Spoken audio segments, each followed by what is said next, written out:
भूख से बिलखते बच्चे। अफ़गानिस्तान में ग़िज़ाई किल्लत शिद्दत इख्तियार कर गई। अफ़गानिस्तान में तालिबान की पॉलिसियाँ उनके अपने अवाम के लिए ही दर्द सर बन गई। आमिर रज़ा मेरे साथ मौजूद हैं, उनसे बात करते हैं। आमिर भाई, दहशतगर्द तालिबान दुनिया भर में दहशतगर्दी तो कर रहे हैं, लेकिन उनकी पॉलिसियाँ उनकी अपने अवाम के लिए ही वबाल जान बन गई हैं। ये क्या मामला है? आगे क्या होगा? अफ़गानिस्तान में मौजूद बच्चे, ख़वातीन ग़िज़ाई किल्लत का शिकार हैं। ये मामला किस तरफ जा रहा है? देखिए, मामला तो बड़ी ख़तरनाक सूरत हाल की तरफ जा रहा है। ये हम नहीं कह रहे, क़ौम मुत्तहिदा कह रही है और यूनिसेफ कह रही है और वर्ल्ड फूड प्रोग्राम कह रहा है। यानी 3 अदारे ऐसे हैं जो ये बात कर रहे हैं कि अफ़गानिस्तान के अंदर भूख और अफलास है। और अगर आप इसको देखना चाहते हैं तो अफ़गानिस्तान इस वक्त दुनिया का सबसे बड़ा हॉस्टेज कैंप बन चुका है। यानी वहाँ पर करोड़ों लोगों को चंद तालिबान ने जो है वो हॉस्टेज किया हुआ है। उनको बाकायदा से आप यूँ समझिए अगवा किया हुआ है। जैसे आए थे ये रिफॉर्म्स के नाम पर, आए थे ये इस्लाम के नाम पर, लेकिन उसके बाद ये काबज़ होकर अबूरी हुकूमत वाले बैठ गए। और बैठने के बाद इन्होंने इससे कि आवाम का भला करते, इन्होंने नजायज़ दौलत इकट्ठी करनी शुरू की। असला बेचा, मंशियात बेची, खुदकश बम्बार बेचे, दहशतगर्दी आम की और फिर दुनिया भर से दहशतगर्दों को पनाह ना सिर्फ पनाह फराहम की बल्कि उनके लिए ट्रेनिंग कैंप्स और उनके लिए खाम माल भी देना शुरू किया। देखिए, इसकी पूरी लॉजिक को समझें। जब आपके पास कोई, इनके पास कोई खाम माल नहीं है, कोई ऐसी चीज़ नहीं है जिसको ये दुनिया भर में बेच सकें। इनके पास कोई ऐसा तरीक़ाकार भी नहीं है कि ये बहुत ज़्यादा फसलें हासिल करते हों जिससे इनकी ग़िज़ाई किल्लत जो है पूरी हो जाए। इनके पास कोई तेल के कुएँ नहीं हैं जिससे दौलत इनके पास है, समंदर इनके पास नहीं है, तजारत इनकी नहीं है। तो फिर किस चीज़ की तजारत है वहाँ पर? तजारत है दहशतगर्द। ये बिल्कुल आपने सही कहा।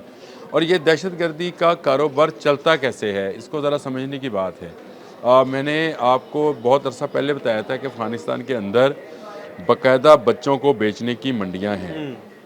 ये मंडियाँ क्यों कायम होंगी?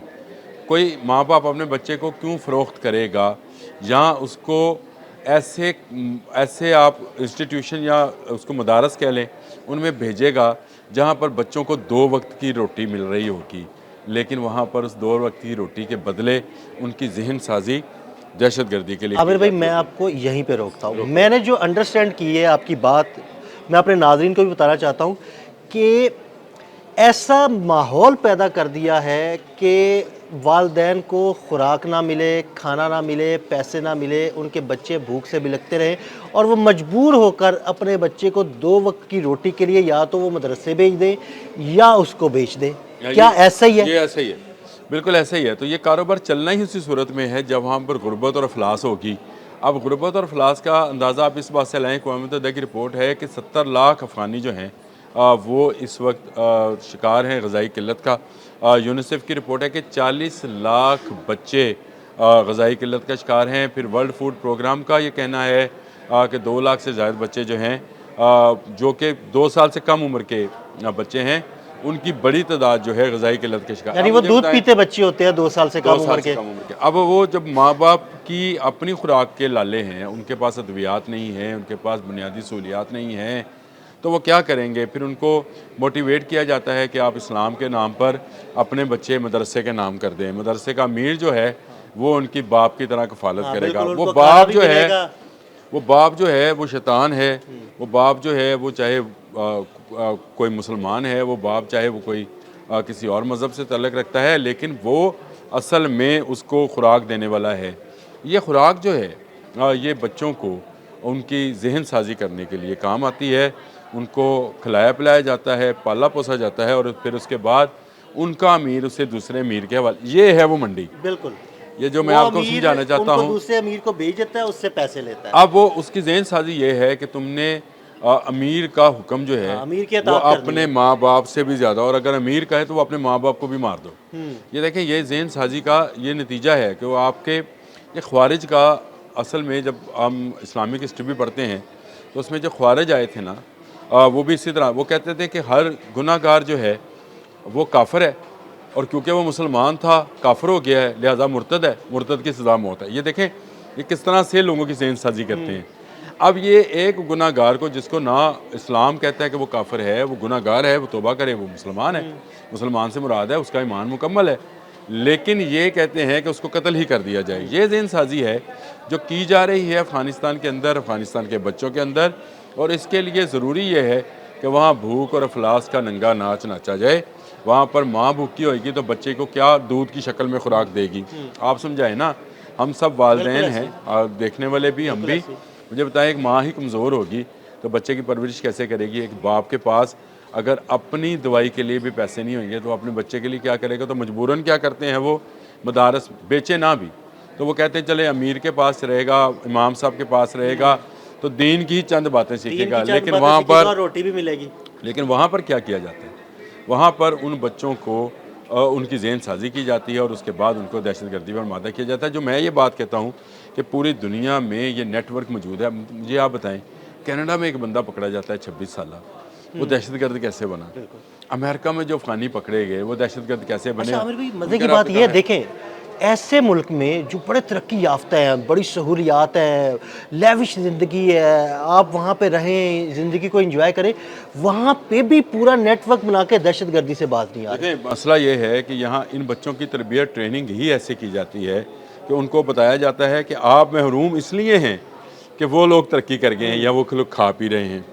अब आपके जहन में कुछ ना भी आए तो एक किस्म का हसद और रिवेंज जो है वो आ जाता है और इसी को इस्तेमाल किया। ये देखें, दहशतगर्दों के वो टूल्स हैं जो सदियों से इस्तेमाल किए जा रहे हैं। मैं आज की बात नहीं कर रहा हूँ, ये ख्वारिज कोई आज के नहीं है, ये सदियों से ये काम कर रहे हैं। कभी ये थम जाते हैं, कभी फिर उभर आते हैं, फिर निकल आते हैं, फिर निकलते हैं, फिर थम जाते हैं। इनको दबाया जाए दब जाते हैं, फिर ये दबे रहकर भी वो जैसे कहते हैं कि स्नेक इन ग्रास, छुपे रहते हैं और छुपकर अपने वार करते रहते हैं। तो ये दहशतगर्दी का जो सिस्टम है ये चलता ही भूख अफलास के ऊपर है। अब यूनिसेफ मान रही है, अक़वाम मुत्तहिदा मान रही है। जब हम ये बात कर रहे थे कि ये भाई इनको जो अद्वियात और ख़ुराक आप आलमी सतह पर पहुँचा रहे हैं वो ये चाहते हैं कि ये बंद हो जाए। आप देख लें ना, जहाँ जहाँ से इमदाद आती थी, कनाडा से आती थी इमदाद इनको, बंद। ऑस्ट्रेलिया से आती थी, बंद। जर्मनी से आती थी, मैंने आपको कहा जर्मनी सबसे ज़्यादा हमायती था इनका और सबसे ज़्यादा फंड रेजिंग करने वाला मुल्क था, बंद। अमेरिका बंद, रशिया बंद, ईरान बंद, पाकिस्तान बंद, ताजिकिस्तान बंद, उज़्बेकिस्तान बंद। ये सब बंद होंगी रसदगाहें तो इनको मौका मिलेगा लोगों को भूखा रखने का और लोगों को ये इस बात पर कायल करने का कि आप अपनी बच्ची तो ना दें, अपना बच्चा दें, मदरसे में दें, इस्लामी तरबियत भी हासिल करेगा और ख़ुराक भी मिलेगी और उसके बदले आपको भी चंद पैसे जो हैं मिलते रहेंगे। देखें, इन्हीं बच्चों के नाम पर ये जो इस वक्त बुरी सेटअप है एयाशी करता फिरता है, पूरी दुनिया में घूमता फिरता है और इन्होंने अपनी वजारतें बनाई हुई हैं। ये क्यों चाहेंगे कि यहाँ पर एक ऐसा सेटअप आए जो अफ़गानिस्तान के अवाम की मांगों के मुताबिक हो? अफ़गान अवाम जहाँ पर बैठे थे, मैं आपको बताऊँ, उन पर मज़लूमियत का लेबल लगा था। इसी लेबल के तहत उनकी अच्छी देखभाल की जा रही थी, उनके बच्चों को तालीम दी जा रही थी, तरबियत दी जा रही थी, उनके बच्चों को अद्वियात मिलती थी। ये सब बंद क्यों कराया गया? ताकि अफ़गानिस्तान के अंदर भूख अफलास फैले और इनकी दहशतगर्दी परवान चढ़े। ये बिल्कुल ऐसे ही है। अगर आप वहाँ पर खुशहाली कर दें, आप लोगों को खाने को दें, तो कौन चाहेगा कि उसका बच्चा जो है वो दहशतगर्दी में मारा जाए? कोई नहीं चाहेगा। तो ये जो ख्वारिज हैं या जो फितनल हिंदुस्तान है, उनकी मेन थीम ये है कि ये भूख और अफलास से बच्चों को उठाते हैं और फिर उनको दहशतगर्द बनाते हैं। 16-16, 17-17, 18-18 साल के बच्चे जो हैं वो बम बांध कर दूसरे मुल्कों में जाकर दहशतगर्दी करते हैं। तो उसके पीछे उनका नज़रिया क्या होता है? उनका नज़रिया ये होता है कि जिनको हम मार रहे हैं ये काफिर हैं और हमारे मरने से हमारे माँ बाप को पैसा मिलेगा।